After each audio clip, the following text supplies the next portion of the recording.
Good evening, everyone, and welcome to Friday Night Live with me, Doodles. And tonight, our special guest will be Lukus, otherwise known as the Grim Bleeper. But before I bring Lukus on, I would just like to say thank you, everyone, for coming along and supporting the stream, and most importantly, for coming along and supporting Lukus. Anyway, I'll just bring Lukus in if I can find it. There we go. Hello, Lukus. How are you doing? Thank you very much for coming on and joining us tonight. Good morning. How are we all doing up the north? Not too bad, not too bad. How are you? Oh, not bad, not bad. Good. Do you just want to tell everybody about yourself, just a little about yourself, for those that may not know about you? I'm a metal detectorist. It does YouTube videos. Goes out and tries to find hidden stuff beneath our very feet. Yeah. If you haven't seen the Grim Bleeper, his link is in the description for this video, so you'll find it there, and it will pop in the chat during the stream. Sorry, Divvy's just playing. Who's this Grim Bleeper bloke? Cheers, Divvy. Oh, Divvy, he's funny. Anyway, he's knocked me off track there. What was I going to say? So, obviously, you've been detecting a while now. So, how long have you actually been detecting in total? Too many years. I don't know, on and off, but well, about 6-7 years now. 6-7 years. Yeah. Yeah. And when you first started, what was your first detector that you actually used? And what got you into the actual hobby itself? I think it was only a cheap one to start with. I can't remember where I got it from. And what got me into the hobby was I was walking down the local beach and I found a coin glistening at me in the sand. And I went and did all this research on this coin. And I even went to London and I thought, ooh. And basically, I thought it was that easy to find a coin, historical. They still couldn't idea either. But after all that, and then, after that, I thought it was that easy. I was just down the beach looking to try and up the odds, grab a detector. So I did. And the rest is history. So what was your next detector after your cheap one then? Obviously, because you are a nocta macro man, but what was it a nocta macro back then? Then the next one was a mine lab. Yeah. Dare I say it. But I didn't like it. So then I went and got a Racer 2 was my first nocta macro machine. Racer 2? Yeah. I think it was just called Macro Racer. Macro Racer, but it wasn't when they were nocta macro. It was when they were two different companies. So it was Macro Racer 2. Yeah. So what? Obviously, you've said why you got into metal detecting, but you started your YouTube channel now. The thing with your YouTube channel is it's a lot longer than the Grim Bleeper from metal detecting, because I think the channel's about 9 years old, but the Grim Bleeper's about 4. So did you change the original YouTube channel to become the Grim Bleeper, or was it always the Grim Bleeper? Channel, which I've decided to make. It's got lots of like videos of like my dog, some of the army videos I've made up, and all of that. They're still on there, but they're not public for people to see. All my other videos, Grim Bleeper videos, are all public. But yeah, it started off just as a sort of a safe way to keep my videos, so I didn't lose them. Because store them on a device like a mobile phone or a video camera, but you're going to lose your tapes. You're going to break your phone. At least then they're up there. Yeah, I've broke a few phones.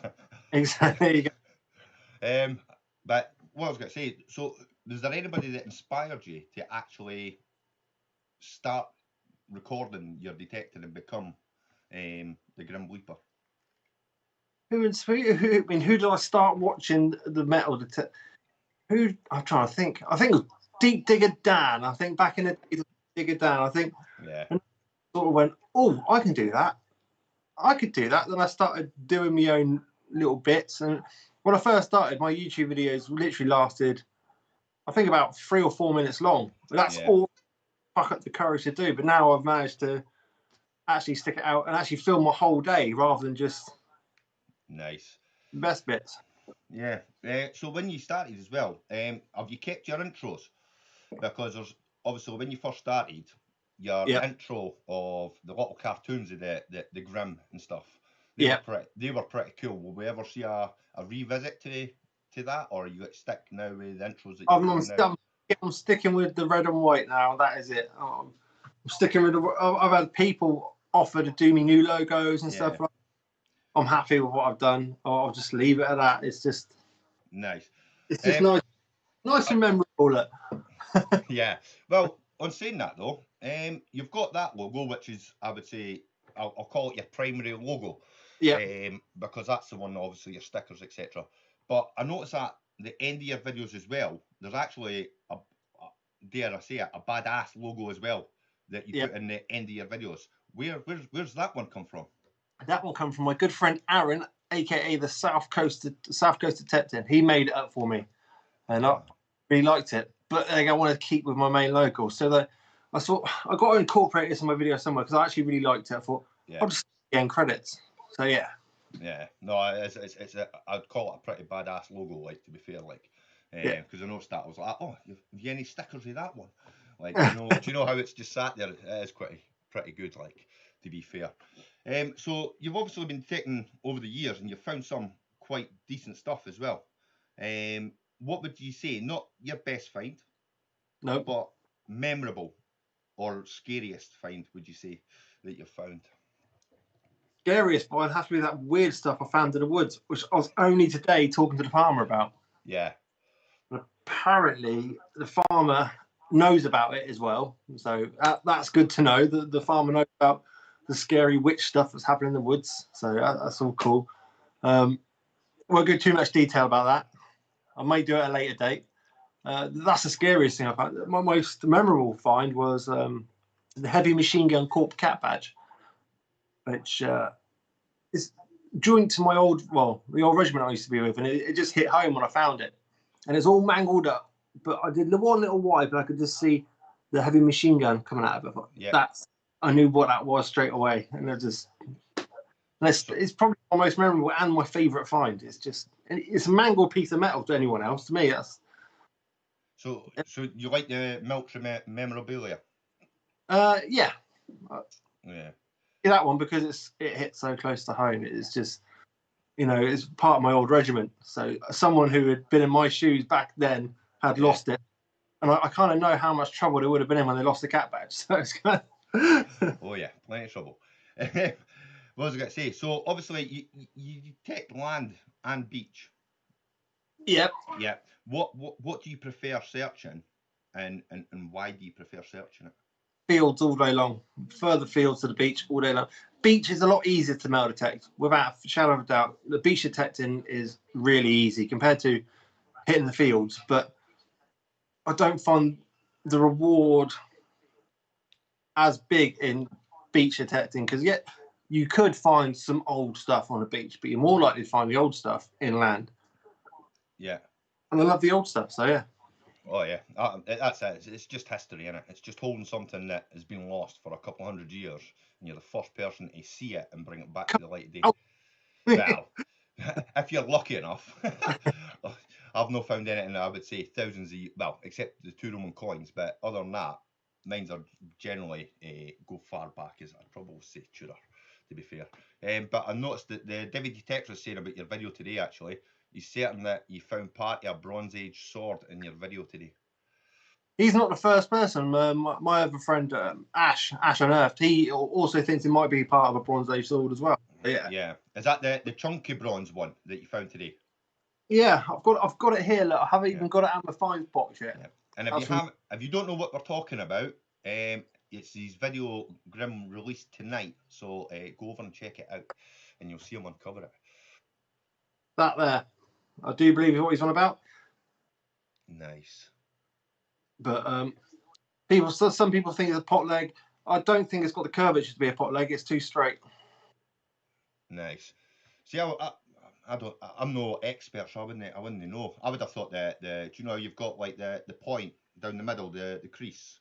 I thought it'd have been on both sides for a sword, but I'm not too sure, to be honest. What they call it? You're trying to rapier. That's it. Yeah. Bronze. Yeah. So would your flow be able to identify that for you? Yeah. Yeah.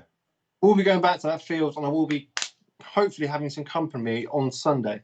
So Sunday video, I am returning to that field, hopefully to find the rest of it, to be honest. So not too bad. So what's it like with being at the moment with lockdown for you getting out? I know you're allowed to travel to your destinations a little bit further than we are in Scotland, but in total, how has that lockdown restricted you? Has it restricted you any? Since I said we're allowed out and we're allowed to travel, it hasn't really restricted me that much. I mean, obviously, as most detectorists are, we're out in the field. We're very rarely near anyone at all. So Yeah, for us to be out in the middle of the field, I think it's absolutely fine. I very rarely touch any gates or anything. It's usually it didn't really affect me, to be honest. Not now. Obviously, when I'm not detecting, I'm at home. I don't go out and visit family or friends and stuff. It's literally just home or yeah. detect. And how was the actual lockdown itself? What did you do to occupy? I know you done a few lives through the lockdown Yeah. itself, but how did you actually find the lockdown itself, not being able to get in out? Because I know you dug up your back garden and removed all your fake grass and stuff, but how, how was the actual lockdown for you? It was hard because I'm an outside person. I love being in the wilderness and out, Yeah, just being outside, especially in the countryside. No one around. Just it's like, I don't know. It's like therapy almost for me. I like being out in the fresh air, away from the hustle and bustle of any town. So yeah. yeah. So you're not actually the first person detectorist wise to say that as well. I think a lot of detectorists find metal detecting a sense of therapy, just a way to get away from daily problems, maybe, shall we say, and just Yeah. think of their mind. What would you say about that? Would you agree with that? 100%. Yeah. Yeah. 100%. You can have a really bad day, but you go out digging, say for a good few hours, you come back and you've forgotten about why you had a bad day. You know. Yeah. Nice and refreshed. If anybody's any questions for Lukus, just tag Lukus in the chat and we'll try and answer any questions that come up as well. Propaganda. Nice. So, have you any interest in anything else other than, because we'll talk about your new recent toy that had a mind of its own, but we'll talk about that in a bit. But have you any other hobbies other than metal detecting? Like maybe going and trying magnet or anything like that? I like skateboarding. I like ice hockey. But these are sort of things that aren't really hobbies, or they're just sports I enjoy watching. Yeah. I did skateboard for almost 20 years, but I don't really do that anymore because I'm fat and old, to be honest. Yeah. Well, I think we're all getting to that stage, I'm afraid. But have you got like into fishing or anything like that? Because you live right on the coast as well. So do you do any sea fishing or anything like that? I try and take up fishing, but I don't. This wasn't for me, to be honest. I do enjoy fishing. I used to go fishing as a kid with the old man, but I tried it. I got really into it for about 3 or 4 months, and then it's just sort of I just like, right, bored of that now. Yeah.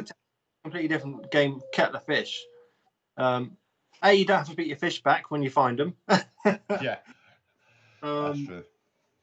And B, the fish are a lot older, and I find they're a lot more interesting as well. You got coins, you got relics, you got artifacts, you got historical relevance of most of the stuff you find is unreal. Obviously, mainly it is day-to-day losses of regular people. Yeah. You never know. You might find I've got a fob seal, which is actually in a museum, and it's up at a museum up north, but it was found by me in a field down south. But it actually belonged to a family crest up north, and it's like, how here? So they basically returned it home. Yeah, pretty much. Nice. I got it recorded, and he goes, "The museum's interested in this. Do you mind donating?" I was like, "Yep, that's absolutely fine." So yeah. Yeah. But before we get on to like your best finds and things like that, have you found anything that you would say has changed the known history or the books, etc., in the areas that you've searched? I think near enough everything I find at the moment is changing the way people see my surrounding areas. I can't give too much away, but sort of the local land where I live in is it's like open history. I record near enough all my finds, and that's so everything recorded anyway. how many finds would you say you've recorded over, say, the last year, not including obviously the lockdown, because there been zero. But the last year, honestly, not that many. My flow was on a hiatus. I could only record 10 finds each time I saw him. Right. So I had to sort through my finds, and the most important and most relevant I had recorded, and the rest of them are actually still in a backlog until the hiatus is over, and then I can open the floodgates and go, there you go, there's another shoebox, and another shoebox, and another shoe. Excuse my ignorance, but what is a hiatus? What you mean there? Is that like a too many or? Yeah, he's basically got too many finds to record everything that needs to be, well, everything that should be recorded as such. So he will take like some hammered coins, sort of Tudor hammered coins. He'll put them to the side because they're a bit newer than say medieval hammered coins. So if you bought him a bunch of Tudors and a bunch of medieval, he'd say no, I want to take the oldest, more relevant finds. Right, I got you. So that's not too bad. But looking at your previous videos and stuff like that, and going through them, you've actually found quite different eras as well. So you found like Roman, Tudor, Celtic, and I think Saxon in one of them. What would you say out of each one? Because that's quite a varied range. Especially, I'd probably say, I don't know how far out you go, but within a concentrated area, shall we say. So what would you say would be your best finds from each era, if you can remember? Obviously, Celtic will have to be the very first quarter stater I found. It's got a head of Apollo one side and a horse and chariot on the reverse. That's my best Celtic find to date. The best Roman was the two-headed silver denarii, which I found. It had a head of Octavius one side and Mark Antony on the other. So it had a head on both sides. It's from a travelling mint mark as well. Trying to find my best medieval, Saxon. It's a bit. I like my Saxon brooch I found. It's only a simple ring and dot formation disc brooch. Yeah. But I have to say the Saxon silver coin, because I've never found a Saxon silver coin before, and it's just like, it was one of my bucket lists. It was like number one on my bucket list to find a Saxon silver. And literally weeks beforehand, I was chatting to the farmer. He actually asked, "What do you really want to find?" I said, "A Saxon silver." And within a couple of weeks later, I found one. I swear he plants them for me to find. Nice. What was I going to say? So, out your hammers and that, what would you say is your best? My best hammered coin.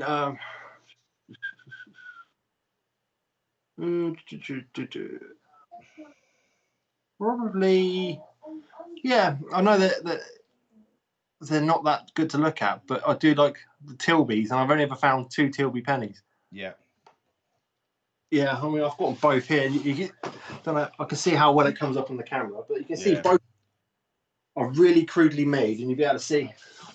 Well, until I seen that video of you actually finding that second Tilby, I'd never ever seen one before in my life. There's me to bring that up. So will that get sent away to your floor? Will you get to keep that? Yeah, obviously with this COVID thing, I actually chatted to the flow via email. He said as long as I can get weigh it for him, and I mentioned I can actually get my finds recorded via emails now, which helps it out.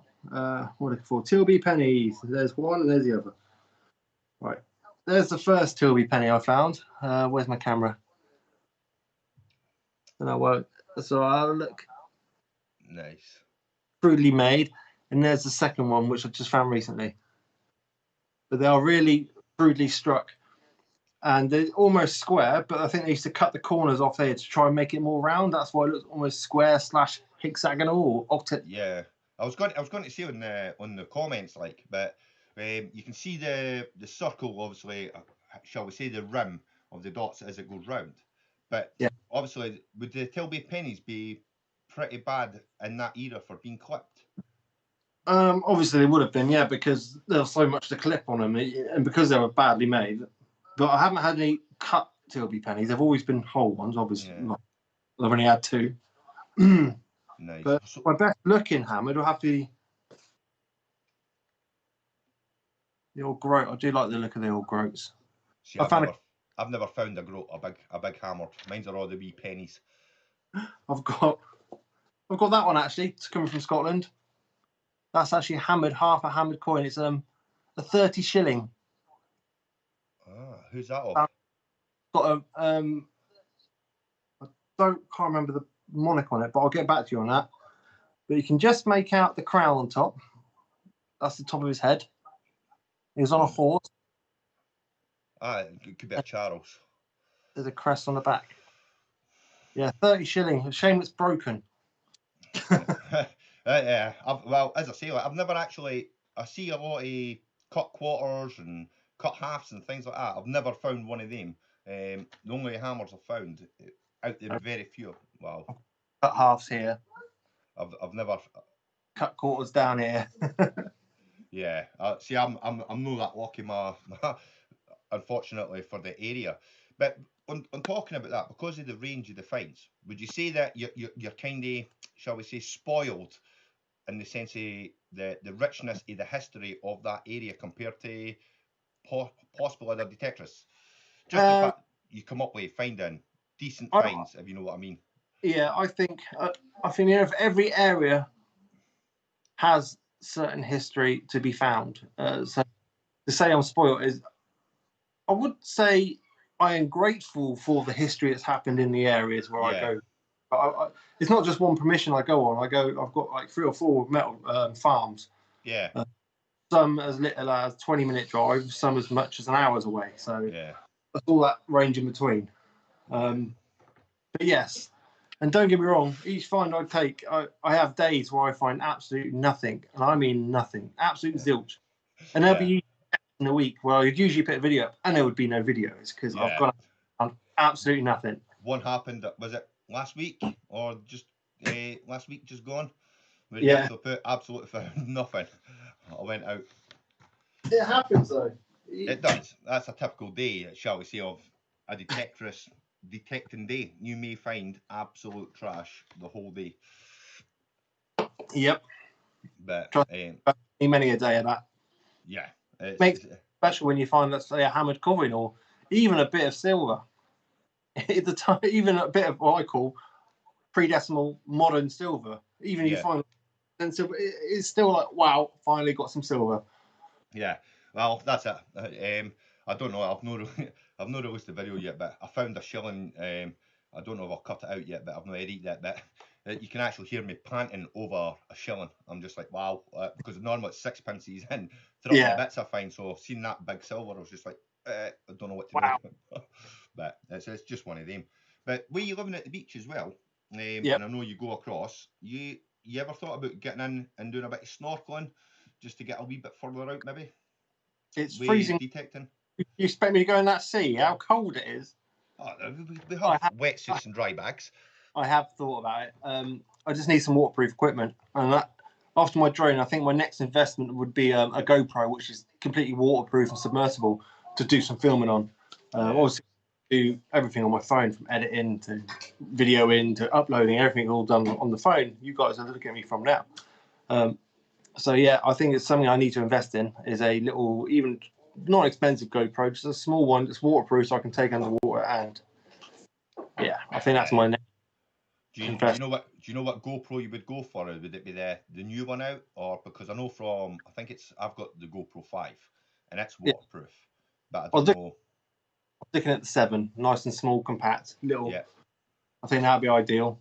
Nice. Maybe even a wrist mount on it, But yeah, we've got to go into your new toy now. With a mind of its own. You recently just managed to be able to get yourself who's that? All right. You've just been able to manage to get yourself the DJI Mavic. Yep. How are you finding that? The Mini, brilliant. Other than the flyaway that happened on its own, which there's a lot of conspiracy in the fact that I don't know whether. Well, I still think there was a fault with the drone. The fact it wouldn't come back. People are saying it's high wind as well, because the wind's up higher a lot faster than they are down where you are. Yeah.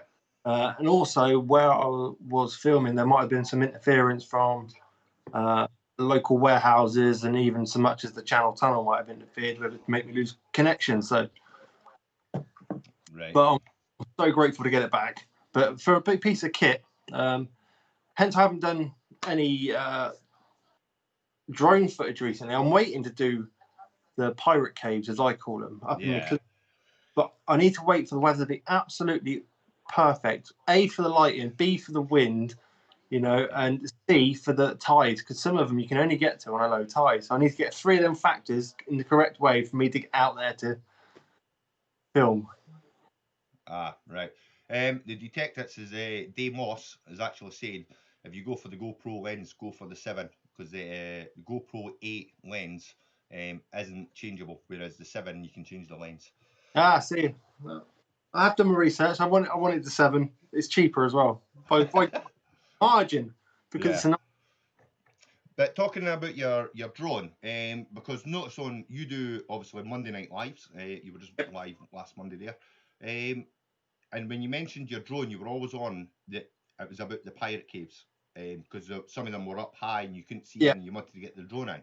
But is there any other reason in why you got the drone as well? Are you going to take the way that you do your filming as well for your detecting in a new way, so that, if you know what I mean, different viewpoints? I would never take the drone over any of my permissions because I don't want to give any locations away of where I actually take, because it's for the sanity and safety of my farmers, and B, I don't want the badder side of metal detecting to see it as an opportunity to go, oh, I know that, I can see that windmill, I know I'm going there. You know, just not going to happen. So my drone is mainly to get video footage of historical monuments and stuff. Where I am now, there's so many. I'm literally in spitting distance from about 4 castles. It's like there's so many on the sort of the East Coast. It's like our main defence from Europe, and it has been built up like that. Future Bleeps is saying as well that he uses the same drone. He says it's a bit light and it struggles over winds over 10 miles an hour. Yeah, probably could be. I've had it out on what I call really windy days, and it's actually handled fine. Another ones where I think it's not too bad today, and it has struggled. But for me to get the confidence up to go high and far again, I'm gonna have to wait till the conditions are actually perfect. I think it's just till then I will be doing more footage. It's just a matter of waiting for the right environment to come along. Yeah, you were quite lucky as well to actually get your drone back, weren't you? Because your phone app and stuff wasn't telling you exactly where it was it? It was out by quite a bit. How did you actually manage to get it back? I was chatting to my good friend from Chris from Addicted to Bleeps. Yeah. And I was chatting to him. He actually phoned me up that day. And he was asking me some questions about the drone because he's on about getting one himself. And I was just kind of like, bad news, mate. I've actually lost it. And he was like, no. But later on that evening, he'd give me a ring. We actually sent me a message saying, something, no, look at your phone, or I need to ring you. Can you speak right now? Or something along those lines. So I was like, yeah. I rang him up. He goes, someone's found a drone in the local area. I was like, no. So then it was a matter of trying to pinpoint the person who found it over Facebook. And luckily I did, got it back. And it was absolutely fine. And I managed to get the lost footage off the memory card. I can actually see it from when I left it to where it landed. And it literally just did its own thing. It was just going on a little magic mystery tour. It was like, what are you doing? Yeah, Thomas, Detecting Essex with Thomas has asked a question, which I'm unsure about. But can someone else take control of your drone if they're using the same app? So if somebody else has got, say, the same drone and the same software, could they take control not knowing of your drone? I don't think they can. I think it's the same as frequencies on radio controlled cars. I'm sure they're all numbered, so I think for someone to do that, it must be an absolute coincidence. Right. Yeah, I think the Detectix is answering that, not in the DJI or GoPro ones, so you can't actually do that. But looking back as well at the very start of your videos as well, and we were just talking about it before we came live, you actually took say, according to your YouTube timeline of videos, it looked like a year before you actually came in front of the camera. But when you did come in front of the camera, you were all masked up, and you done that until quite recently, actually. I think 2018 is when you became unmasked. So yeah, why? What made you go masked? What was your confidence thing, really? Because I'm not a natural behind the camera. I may have come across as a bit natural now because I've only built my own confidence up talking and doing these videos have made me be able to talk naturally to the camera. But yeah, it's a bit of a confidence thing. And then I do believe in Detectable. Or was it Detector World? Oh, Detector World in Holland. Yeah. Out with I detect, and he had me on camera without my mask on, and that was it. He had obviously, I think, 20-odd thousand subscribers, and I thought, right, whoever watches his videos obviously like metal detecting and subscribed. There's no point in wearing a mask anymore, so I just kind of dropped it. Yeah.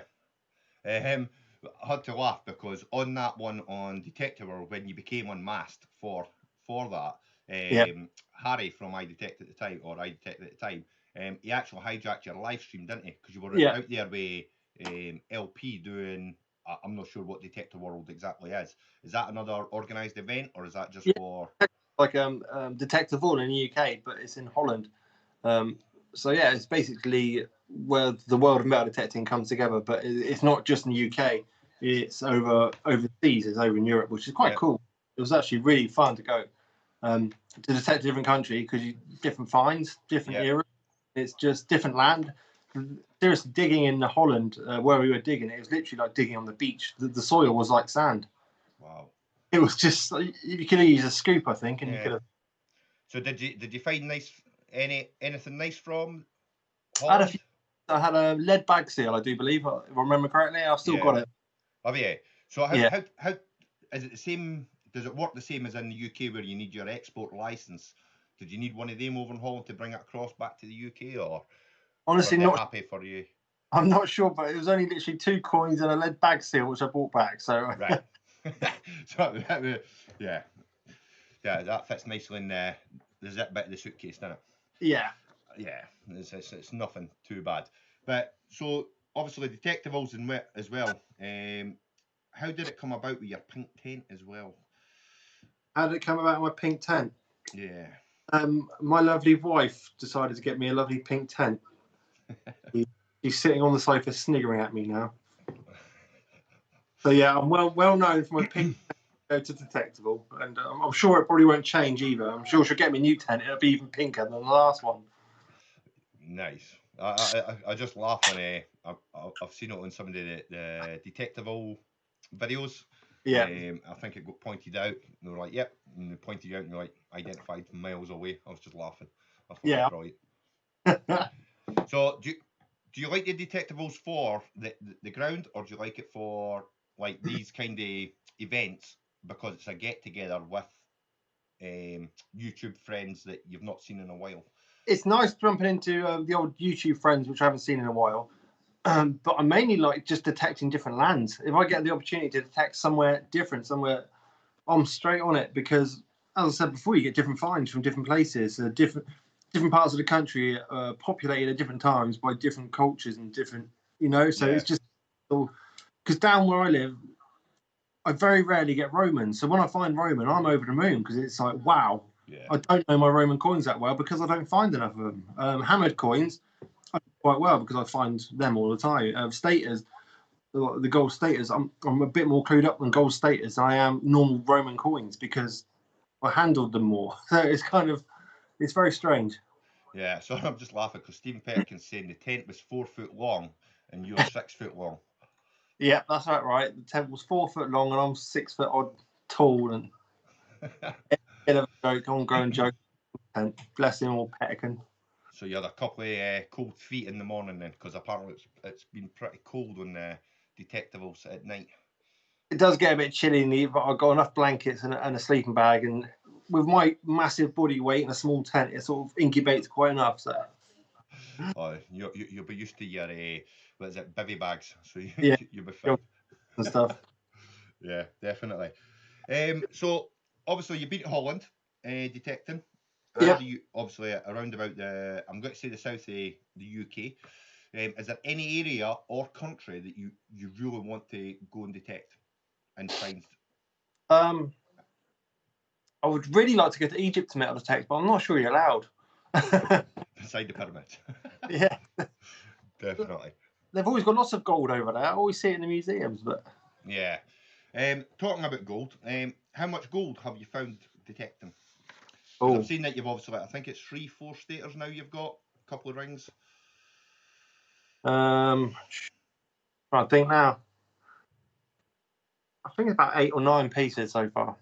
Nice. And are they all like, because I think you've got a sovereign coin, a couple of staters. Is there any like scrap gold, or is it just all like... Half, a little bit of, which I thought when I dug it up, I couldn't see what it said. A bit of scrap gold. It had writing on the back. Is that a hallmark? And I couldn't make it out. And it turned out it just said 9 carat. But I was looking at the upside down, and I was like, what does that say? Nice. Scrap piece of 9 carat. But yeah, what have I found? I found 1, 2, 3, 4 or 5 gold staters. I'm trying to work out now. 4 gold staters, 1 half guinea, 1 Georgian gold ring, 1 Victorian gold ring, and I think a piece of scrap or another. Yeah, it just Yeah. Because with the staters as well, you found 2 within a month each other. yeah. And to be fair, I was watching one of the videos, and I think it was when you found the second one within the month. It looked Yeah. like you were going to cry. On the, do you know as you lay back on the Yeah. ground? But I was just I was laughing. I was just like, wow. It's just unreal. You just don't expect it.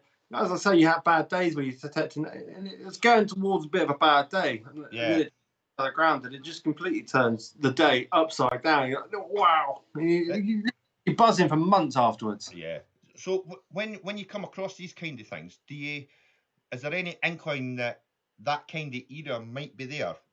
I mean, without doing the research, just by when you're detecting, uncovering things that say that's from that era, or do they just pop out and you're like, wow, that's totally unexpected? With obviously the Celtic finds, that's what's that, 2,200 years ago to 2,000 to 2,200 years ago. There's not a lot of artifacts left in the ground that old unless it's made of metal. And for it to be in one piece to actually identify it there and then is it only comes down to really the coins as such. But there are other bits of artifacts that give me inklings of the stuff around. I mainly just get a vibe from a field. I'm like, this is all, I can just all this is a acting field. I can get a real good feel for it. Yeah. Or, so do you?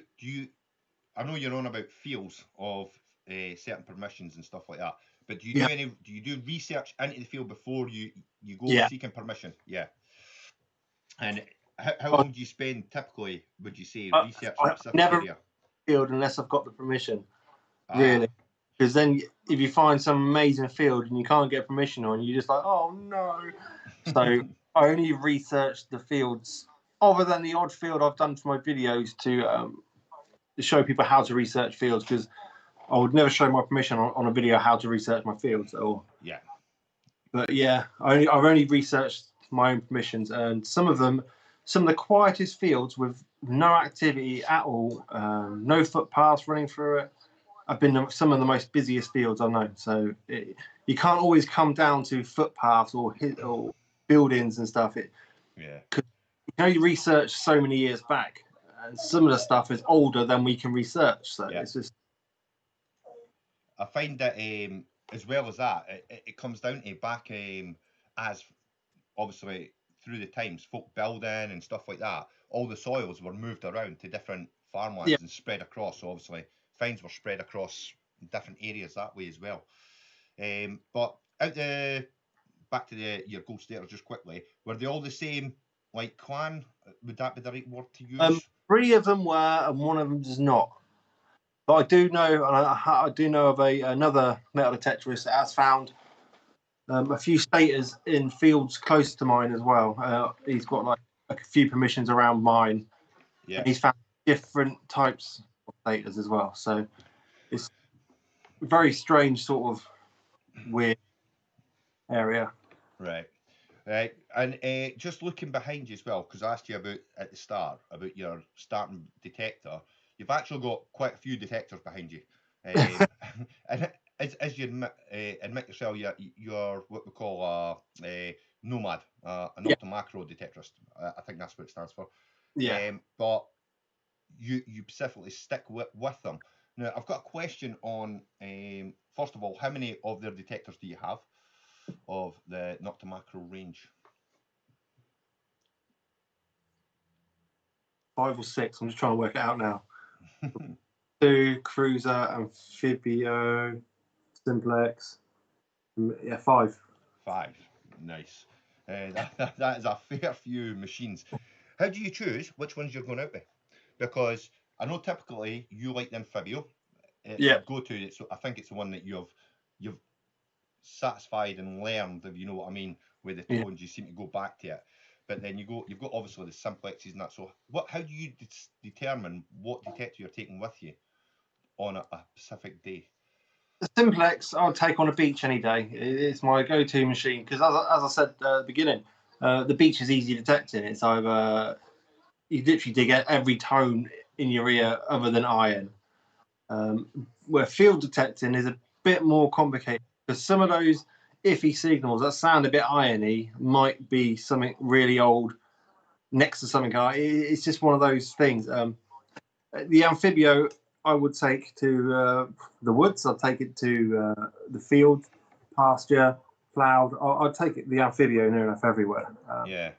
I'd even take the amphibio to beach, but Yeah. where I'm so in depth with the amphibio now, I kind of overthink the beach situation. I think trying to compensate. Oh, I'm overthinking it. With a simplex, it literally switch on, go, and it's nice. I've just noticed there's a question for the detective that's back on the research though.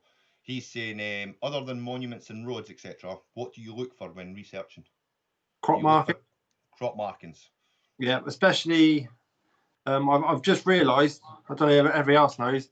Google Maps have actually just updated their maps.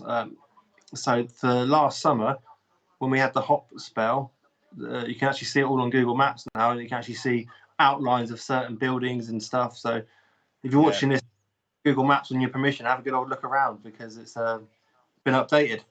Yeah, as well as that, it's been posted on a couple of the sites as well, actually talking about that. 2018 was quite a hot and warm year for us as well. Yeah.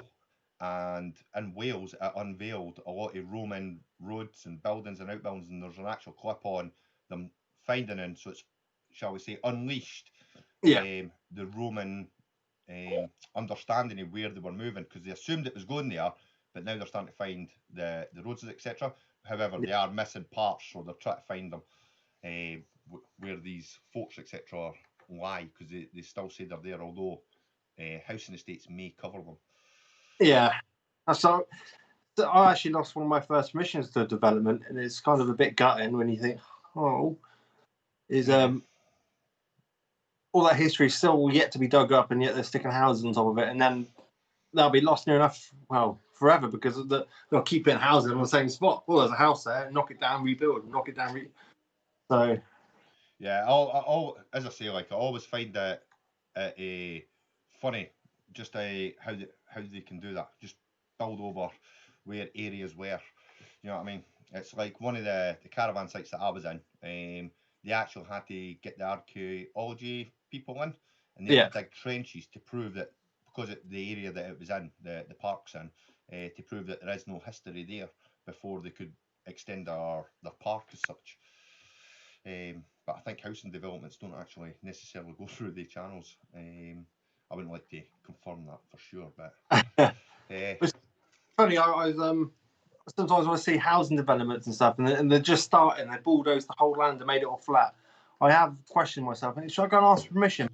They're going to say blanket no, because if you do find something of historical relevance, that'll cancel all their building work. So yeah, it's money in it. It'll cost them a lot of money to either get it properly excavated and over, so that they can either build, or they lose that site for their build. Yeah. But it goes on. What was I going to say? With the amphibio as well, you looking back at 2018, you might be able to clear this up, and then 2019 the simplex come out. Yeah. And then, but in 2018 the amphibio came out, and it was announced that the amphibio, because that was the first one when Nocta Macro merged, I believe, to become under the one name. but they said that that was the start off machine, a beginner machine, as in not a beginner is probably the wrong word, but the starting budget, and then obviously they brought out the simplex. So what would you say the difference between the two are in the sense obviously both meant to be of the same range?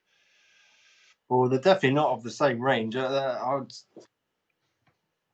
get me wrong, Simplex, bloody good machine. Is knocking everything out the ballpark.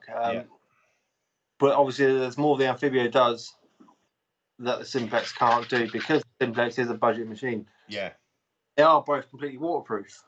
Yes, they both have backlit display and they both vibrate. But what it comes down to is the way it handles the ground, especially under certain depths, under certain conditions, especially the Amphibio, which I use mostly in 99 tone. Because I can actually use my machine without having a display. I could literally put some black tape over the display and not use it. I could work my way through the menu itself without even looking at it. But I just dig by tones, and that's the way it is. With the Simplex, you can dig by tones, but you'd be digging. I think you'd be digging a lot more junk with the Simplex than you would the Amphibio. If that was what. So is the Amphibio is that kind? You've got different tones. Can you change the frequencies at all in the Amphibio? Yeah, it's multi-frequency. Well, it's not multi-frequency. It is multi-frequency. There's 3 different frequencies on it. Yeah, but just not simultaneous. Not simultaneously. I do believe there is a simultaneous frequency. I'm not too sure coming in the pipeline soon. Yeah. I was just coming to ask you about that. Now, I know. First of all, I'll just ask you about the Nocta Macro. Where would you like to see their next detector come out, in what range, and what would you like to see within that detector? Obviously, I wouldn't mind a multi-frequency machine, but then again, I'm happy with single frequency. A single frequency is just as good inland as any multi-frequency machine. But I wouldn't mind one just to hear the difference, really. The new machine, I would like it to be. I don't know. I'd like it to be like the Amphibio, but then again, yeah, so an Amphibio bigger brother. I'm a great believer. If it ain't broke, don't fix it. But yeah. I like it. And obviously, looking at it as well, you were out 3 weeks ago, I think it was, and you had a guest on your show. So, and it was Chris. Yep. Obviously, that was a very secretive episode, not giving too much away and stuff. But are we looking at a new machine coming into the market soon? Because I know it said it was a proto that he had, so I'm guessing from that stage it can't be too far away from market, if you know what I mean. I just say, but I'm sure there will be a new machine coming on the market soon. Yeah. Yeah, I'm not. Hands are tied. Yeah, no, that's understandable. So it's always good to see like new machines coming on, especially advancing as they do, and then everybody finds them, and hopefully good features as well. Would you like any GPS on your machines to aid with finding? Honestly, no, I wouldn't like GPS on machines. No. It's something I wouldn't like. I know people are like, but then you can grid a field properly and make sure you've got all. I like the fact that sometimes I haven't gridded the field properly and I have missed bits because then I go back on there and find the bits I've missed at a later date. Yeah. It's like the field where I found Tilby Penny. Yeah. That's a field I have religiously gridded and gridded and gridded and gridded. And honestly, I had no luck or no intention of finding anything that day. I was literally just going out, right, let's go to this field. I got there, it was all hairy. I was like, I've done this field to death. It's actually same field I found one of my stators, and it's not the largest of fields. So nice. I gridded it. And that field always seems to surprise me. Always seems, just this field. I always find when you go over and you kind of knew it before I seen the video. I can't even remember if it was a Nocta Macro machine actually, but it was one that you get the machine itself, but then you've got the little computer and it scans the ground as you go and detects. Yeah, that's called the Nocta. Oh, it's called the Nocta Invenio. Yeah, that's it. But it shows perfectly, even though it had, I think, I was watching another YouTuber and they were using it, but even though they were going nice low and slow with it, as we always say, low and slow, yeah, you were Like that. still missing shed loads of ground, and it shows doesn't matter how much you grid, you are going to miss areas as with each sweep of your coil. Doesn't matter if you think you're catching it. I remember up and down, up and down, up and down, and I was literally in my footprint of where I was gridding. There was a hammered coin which I'd missed on 2 ups and downs. Wow. And it was literally on the surface in my footprint. Yeah. I've missed it twice. That was yeah. That's a what's that? Chill Bill. That's absolutely mental. But what was I going to say as well? Sorry, I'm getting lost with the chat as well. I'm forever like that. There's that many in there. I'm just looking for any questions that are in there at the moment. I can't see any at the moment. But yeah, so talking just about your machines and that. Do you think you'll change being a nomad, or you just got to stick with being? Or have you even been tempted to shift? No, not really. I'm quite happy not to macro their machines. I mean, they're on the leading edge. They're always coming out with new stuff, you know. Yeah. There's something new to come out. I'm sure not to macro will literally be chasing the heels of anything that comes out. Nice. And so, I've got a question on your pinpointer as well. Yep, pulse dive. Yeah, I was going to ask, is it a pulse dive? Because it's quite. It seems when you're digging in the hole, it's quite a chunky machine. So does that got a connection that adds on to become underwater pulse dive? Yeah. It's got one behind me somewhere. Yeah, it's just got the coil that clicks on. Ah. Underneath this. A big yellow coil is. Yeah. That's something to go scuba diving with when I get my waterproof camera. Nice. I've seen a couple of your videos where you found a couple of my bucket listers. One of them, my number one, is a crotal bell. I've never found one. That's number one for me is find a crotal bell. But you also found, and I added it to my bucket list because I do like finding buckles. But you managed to find a silver hallmarked buckle. Yep. Do you know where that come from? I've never honestly seen a. No, that was off. I remember that was in the wet days. So that was beginning of the year, wasn't it? Yeah. Yeah. I remember that day. I had about 4 silver out, and it was one of those days where just silver pops up. But I haven't been able to read the hallmark to actually get an ID on it. It's one of those tiny hallmarks. I just can't. Yeah. It's just amazing the way I'd come home. It looks silver, but you just don't believe it. I come home and get silver. Oh, I done that. I done the tinfoil test because you done it once and you said just lick it, put the tinfoil on it, and you can hear it the reaction of the tinfoil on the silver, on one of your coins. There's a way. Yeah, but I done the silver tinfoil test in the kitchen, and the wife threw me out because it was leaking through into it. Yeah, she was like, "That smells rotten." I was like, "Yep." I says, "But shows it's silver." Yeah, it does work. But talking about bucket listers, you've showed your axe head, which was obviously on your bucket list. Oh, wasn't it just? Yeah. Yeah. But where is your bucket list went now? In the sense, is it totally changed? Because you've obviously got your axe head, and I know you've got a hammered. I didn't really want to mention it too much. Is your Henry VIII? You want one of them? Unfortunately, I seen Chris brought one of them up for the discriminators. Yeah, we're having good old banter today via chat about the Henry VIII. A bit of banter. I was like, "You found a gold yet, Chris? Or you found a Henry VIII yet, mate?" No, I haven't.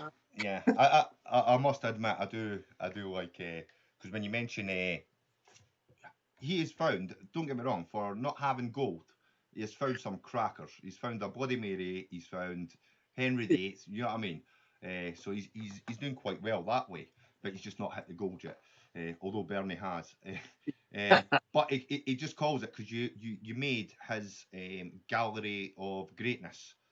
Yeah, And yeah. it's the picture that you've got on your Facebook page. Yep.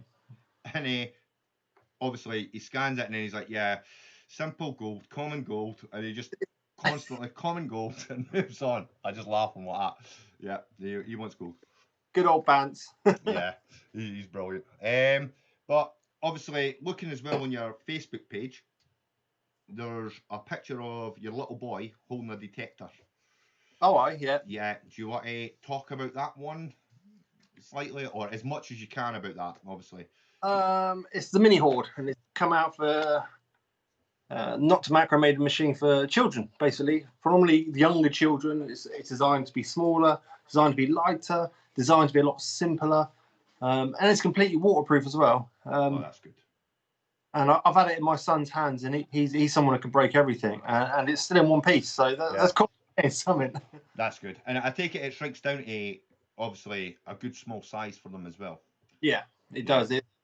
It's perfect for the younger children. I think there will be hopefully releasing that soon. And I do believe they're making 2 different colours of it, or one colour. Yeah. I can't quite remember the conversation we had, but I know they're having some decals on it that could possibly change it from a boy to girl. But it's really simple to use. As I said, it's not the deepest machine, but then it's for children. Yeah. You don't want to be a child digging a big West Country trench, do you? It's just no. So talking about trenches, I've seen some detectors dig trenches. Yeah. You know what I mean? Just for that to recover fine, you're just like, oh, what are you doing? Especially for the small, like a cut half, and the next thing you know, they've dug a moat round themselves. Like, oh no, what are you doing? Yeah.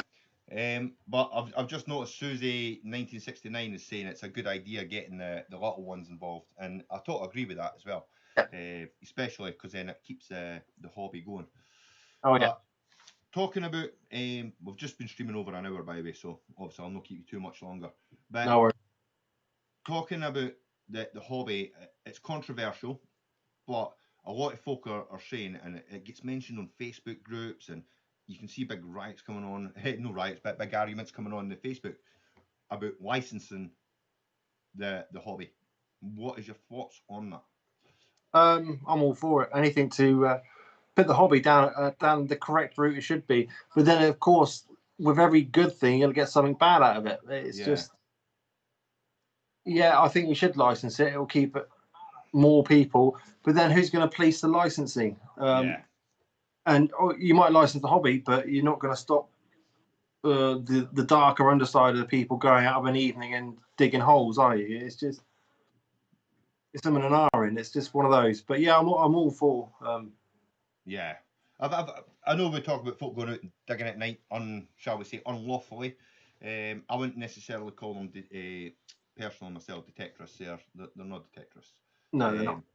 But yeah, and I notice you're quite secretive over your land as well. Yep. In the sense of when you do your videos, because you've done a couple of lives now in the field. Yep. But you're always, and is that one of the biggest fears?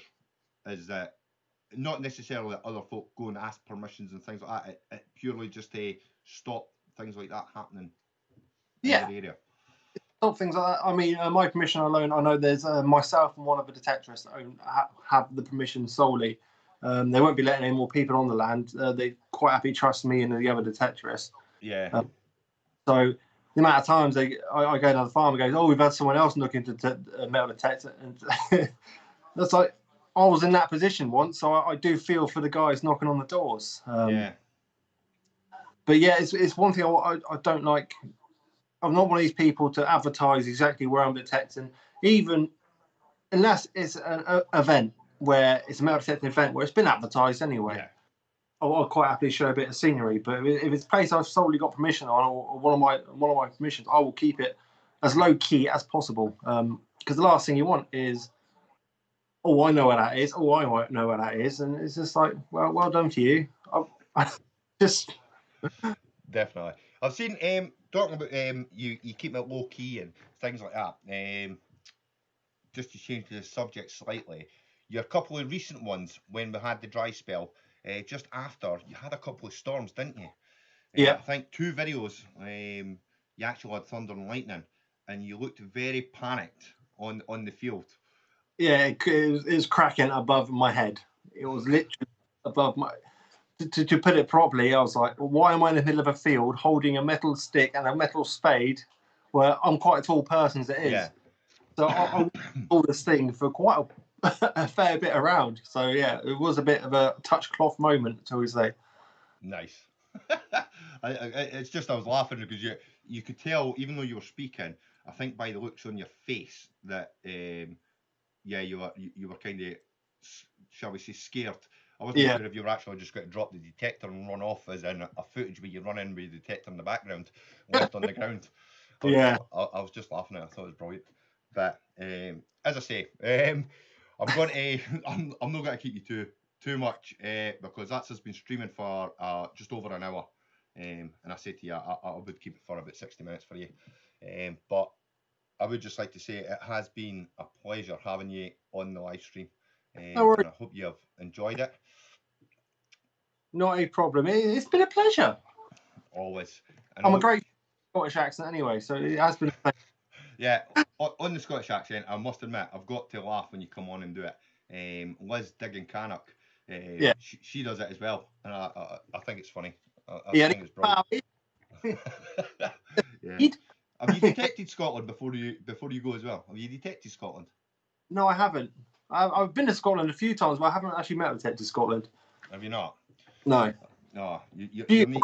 I have to admit it. Well, the countryside of Scotland I've been to, and it's very beautiful. I don't know about the inner cities. I think that's a bit of a difference. I suppose it's like anywhere, really. Yeah, I think it's just the same as down south, to be fair. But as I say, it has been a pleasure. If you ever up in Scotland, shout me up, and I'm sure we'll be able to arrange a day out. But I'd just like to say to everyone, thank you very much for tuning in and supporting the stream and supporting Lukus. It's been a pleasure, and I'd just like to say good night, take care, good luck, and happy hunting, folks.